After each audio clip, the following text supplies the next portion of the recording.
Okay, take a listen to the audience's reaction last night, Governor Huckabee, to Congressman Paul defending legalizing all drugs. I thought of you when he said this, including heroin. Take a listen.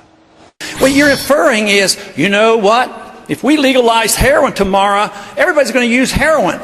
How many people here would use heroin if it was legal? I bet nobody would put the hand, oh yeah, I need the government to take care of me. I don't want to use heroin, so I need these laws.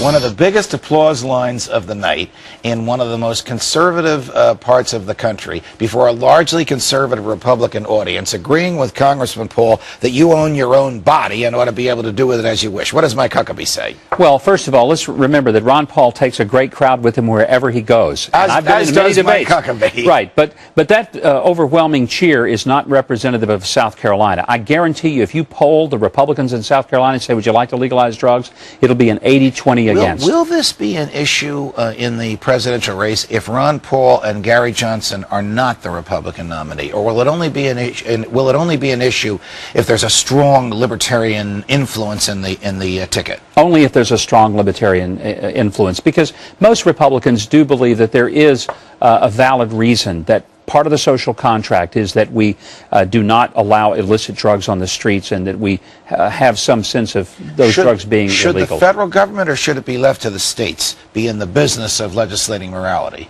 So in other words, if you want to move to Massachusetts or California, where morality might be different than in South Carolina or Arkansas, you'd have the chance to do it. But if everything was uniform, there'd be no place to go. Well, it depends on, for example, I think that there are some issues that transcend states' rights. That's what the issue of the Civil War was about. If slavery is morally wrong, then it's not morally wrong because it's geographical.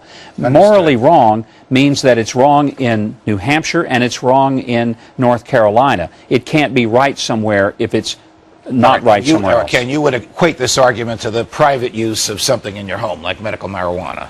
Well, I think that that's a different issue. I'm personally not convinced that medical marijuana is the great cure-all. The states that have approved it, they're finding that everybody now needs marijuana for just about everything.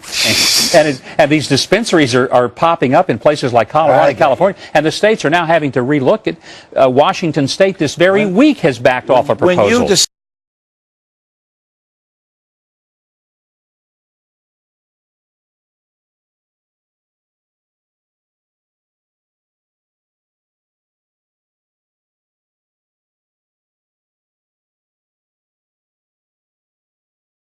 Half of what we spend on law enforcement, the courts, and the prisons is drug-related. And to what end?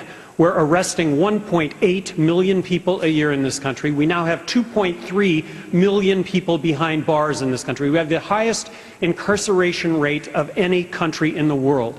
I would ask people to look at this issue, see if they don't come to the same conclusion that I did, and that is that 90% of the drug problem is prohibition related, not use related.